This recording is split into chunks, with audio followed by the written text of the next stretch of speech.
I like when they start to get new things. I like when we have new technology. Welcome back to Who That 242. I'm your host, Timmy. This is episode 32 or 33, I can't remember. Shout out to Live, our sponsor, I got the shirt, they got the logo, but you know, come on the Bigger Better Network. Today's guest is Tanicia Pratt. I got it right? I got it right? Yes, you Tanicia. did. Okay. You did, Tanicia. So I've actually never met you in person. Like we always talk online, and I know you was in marketing, the COB, but sorry, but UB, sorry, but for me it's No, I did actually start when it was COB. okay. So I was a part of that transition Okay. phase. So Yeah. you were like you little old like me. That's good. I know about that, but okay.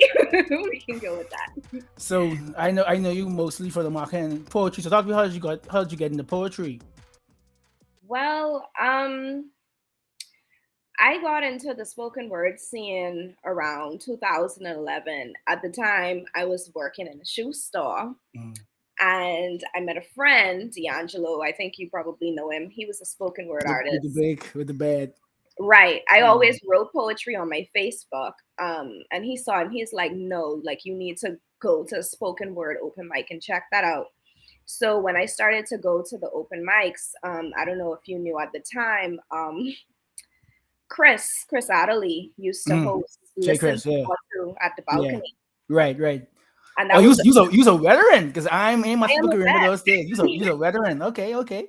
Yeah, I'm an early 2010s vet. Like I was a part of that. I was a part of that scene where spoken word was slowly picking up again because in the early 2000s it was like Def Poetry Jam, and then you had Crab and all of like those poets who would have a lot of open mics at that time. Now I don't know about that part, but around the 2010s it started picking back up again. And then you had hosts like Chris Adderley who did Listen 242. You had Art Is, and I think that was run by Nadine at the British Colonial Roots and Hilton. culture. Yeah. So you had a lot of spoken word open mics picking back up again. So that was the first open mic I went to. I met a lot of spoken word poets that I became friends with, and I think I fell in love with the whole environment, the whole scene. Everyone was cool. And I would just go every week. I would give him my $5 every week just on stage with my Little donation. yeah. And I had my little notebook at the time. I used to be like standing. I was afraid to perform. I used to be like shaking with the notebook. And I said, you know what? I'm just gonna start memorizing and perfecting my craft. And it just started from there. At what point did you get over? I mean, because you've been in this 10 years now, you probably shouldn't be afraid anymore. At what point did you really get over that fear? I think you always get nervous, like new crowds, new events, different people, different locations, different countries. You're always going to be nervous because it always feels like the first time, especially if you're performing a new poem. So I would say that I struggle with anxiety, so I never really get over the anxiety. I just manage through it. So I've learned to manage through it better. I've learned to prepare myself better, prepare my voice, prepare what I'm performing. So memorizing, finding ways to rehearse. So I managed through it that way, but still a little scary. So take me through your process of like writing the poem. I know some people who will sit in the dark room. Some people might days light candles. Like what's I mean I've talked to so many What? artists. I've heard of all. I'm always curious to know the creative process. I know like Agia when she said she has to sit in a dark corner in a studio and Uh-huh. write. I know someone who has to be it has to be a pitch black room and they just like they say it out first, then they go come out and write it down. So what's your process of creating the poem? Honestly, a lot of my poems just come to me. Like I think what I need a lot is I need a lot of space. I need to new environments to get out of the house, and I need silence. Like I can't I don't want to hear a pin drop. Like I just want it to be very, very quiet. Um so for me, it's not a particular like I need candles, I need incense, but sometimes if I'm blocked I'll just go on a drive and I'll just drive and I'll think and Do you play anything, or you just said the nature sounds that you? I don't really like music like that. Hold Sometimes on. I I mean, in general, or when you create no, music? not in general. I Oh, love oh. hold on. I love music. I was about to end the stream. I was like, goodbye. No. But you're a band though, right? Yeah, yeah, So yeah. on my mom's side, they're bands. And if Nice, you know nice. anything about the bands, they're a very musical family. Yes, Like, yes. yeah, my grandfather used to perform with Blind Blake. He used Oh to yeah, play the bass, and his father was a music teacher. So awesome, awesome. yeah, Okay. never that. So I love music. I do. If I'm trying to evoke an emotion, I will play music to get myself in that emotive state. But if I'm already in that state where I'm writing something, I don't want to hear anything. I just want to Right. hear my voice. And what made me be able to memorize well is the fact that I would rewrite. So as I start a stanza or as I start a verse, I will fix that up and write it over again. So by the time as I'm finished with the poem, I already know the poem by heart. So Mhm. that's sort of like my process. So just right now as a 11 year veteran, do you still have to go up and like take a pad or a phone, or you so good with your process now you just go like that? Well, if I just wrote the poem and I didn't take the time to memorize or perform it, I would take my phone. I wouldn't shake anymore. Yeah, Um, yeah. but most of the times, I would say like give me a day, like give me Hmm. a full day to be able to memorize it and rehearse it and repeat it to myself. So speaking about music, today is a very good day for me because Kendrick Lamar dropped his album after 5 years. So that's what I'm listening to. But what do you play outside of trying to get inspiration for a current piece? What just in general? What is your soundtrack like? In general, lately, I think that a lot of my soundtracks have been soul, R&B. There's like this resurgence of new artists and their interpretation of like R&B in the '90s. So I love Ojerim. I love Brand Fayaz. Um, Or you little toxic, better than cool, better than cool. You know, I understand. he has a great voice, man. He just does. Yeah, fuck the world. Like just but the song, like not literally saying fuck the world. The song fuck the world, like how he humming in the background. I think Yeah, that's so genius. his vocal stacking and everything. Yeah, I like yeah, people who have very haunting voices. Aaliyah right. Carter is someone that I listen to a lot. So and I'm always finding new people. I, Sometimes when I just want to get work done, I listen to like a French soul playlist. mm. So that's mostly me. Lately I've been playing a lot of Lucky Day because he sampled Half Crazy on Over, and Half Crazy is like my favorite neo soul song of like all time. Mm. So Yeah, like, I haven't gotten a chance to fully get into Lucky Day. Like I've mm, listened to some of his things mm, and I'm like, he's dope, but I need yeah. to like sit down and listen to the full catalog. Right. So Yeah. what about the spoken word scene? Like I said, over the years I've been to a lot of spoken word shows. Who are your favorites outside of yourself, of course? Like who do you like to go and maybe either take inspiration from, or you just like get or you just like to like maybe study them to see how they say things, or just talk to me about that? Because I know like everything like there's a spot. Like I watch other people do interviews just to like pick up tricks. So I'm sure you as an artist, as a poet, Mhm. you would listen and watch other spoken word artists and be like, okay, I like that. I so to talk to me about that. Yeah, so I was just thinking about this the other day because someone had asked me in a previous interview my favorite poet, and I don't know why it didn't come to mind because I'm always reading different people, but now that I got a chance to think about it, it's definitely Alicia Harris. Mhm. When I first started out, I think first of all, I'm very connected to spoken word artists that can evoke that emotion in me, that can move me. And Alicia Harris just had the full package. Like she had the voice, she had the delivery, she had the words, she had the storytelling. So she is someone that I always look to in terms of how I approach spoken word and writing and performing. But there's so many different people like Jasmine Mans, Zora Howard was a big one. I was able to actually meet like face to face Joshua Bennett, and like I was That was here, or that was, or you traveled? no, this was in Brooklyn at Afro Punk. Like he just was standing in front of me and he turned sideways, and I told my friend, I was like, this Joshua Bennett, and like my friend was so confused, like who is that? Who you even talking about? Yeah. Right.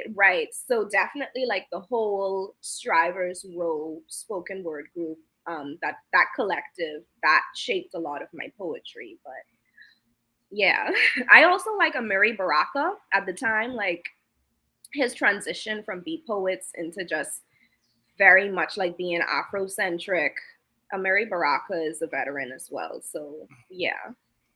So before I get to the reason why you here, let me just shout out the sponsors so are live.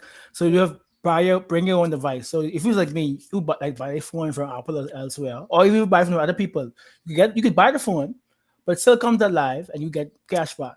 So you just go to alive.com, go to any of their kiosk, any of their fans, any of their stores, bring a device, you have the postpaid or prepaid, save money. Because nobody behavior to like save money.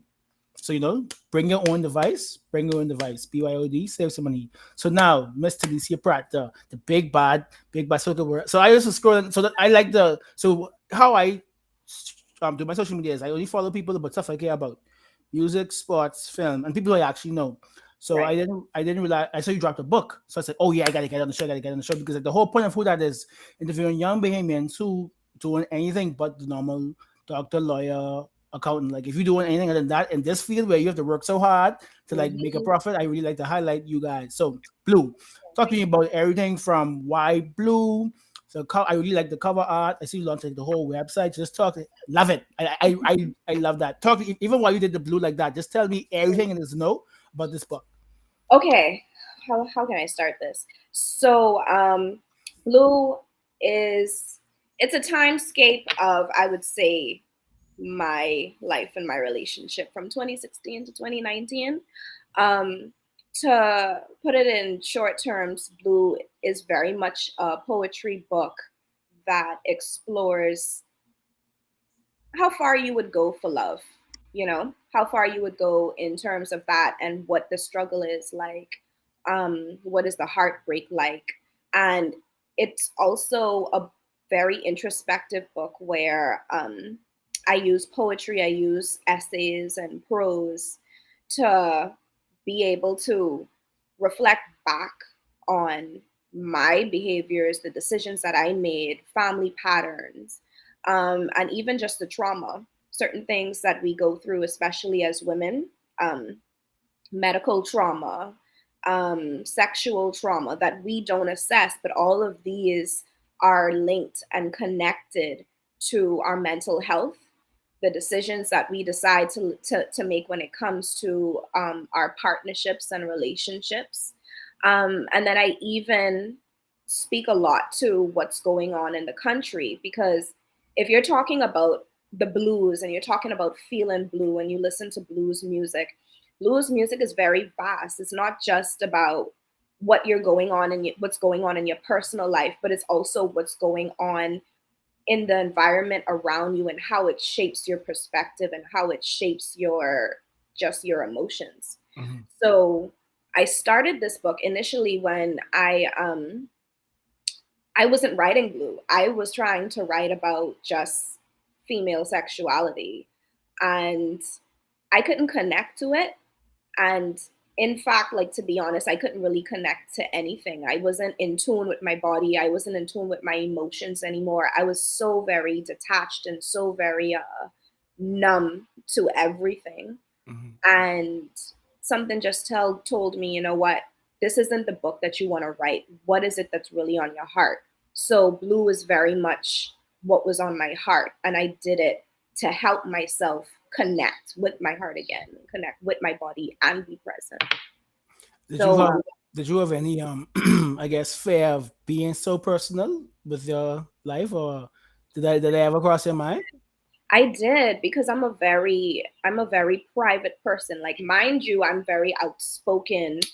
Um, and loud sometimes. But when it comes to, I guess, vulnerability, I don't like to be seen as vulnerable in the public. Even when I used to write about heartbreak and love before, like I wouldn't go into descriptions like you wouldn't be able to know Pinpoint by the step. Right, yeah. right. So it was scary. It was scary to put myself out there. I was afraid of, like just what other people would think. And I had to come to a point where I just got tired of caring about other people's voice and other people's opinions, and just speak my perspective and speak my feelings, because I would have to have the faith that somebody out there wants to speak their feelings so bad, but they might not have the courage to do it yet. Talk to me about the cover art, like who did it, and just with the thinking behind it. Yes, so Wild Logic is owned by Edina Chiwe. She did it. She's an amazing illustrator, just amazing. And I had initially worked with her in the past on other marketing projects, and um, it was important for me to very much work with Black women on this project. So even when it comes down to just the proofreading, when it comes down to formatting, when it comes down to the cover art, like this entire book is supported and shaped by Black women. And Edina is definitely that. She's based in the UK.